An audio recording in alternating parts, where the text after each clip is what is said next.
আজকে ঈদ। ঈদ মোবারক সবাইকে। গোসল করে ফ্রেশ হয়ে নিলাম।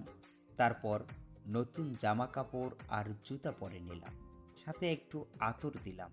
মনে হলো ঈদের আমেজটা যেন পুরোপুরি পূর্ণ হয়ে গেল। ঈদের দিন আর সেমাই, এই দুইটা যেন একে অপরের জন্যই। বউ আজকে বানিয়েছে মজার নবাবী সেমাই। তবে সত্যি বলতে কি, আমার সেই পাঁচতারা সেমাইয়ের আলাদা একটা ফিল আছে। স্বাদটা ছিল একদম অসাধারণ, মুখে লেগে থাকার মতো। ঈদ মোবারক। ঈদ মুবারক। খাওয়া শেষ করে বের হয়ে গেলাম ঈদগাহ মাঠের উদ্দেশ্যে। ঈদ মোবারক। ঈদ মোবারক। ঈদ মোবারক বাবা। চলো আমরা এখন কোথায় যাব?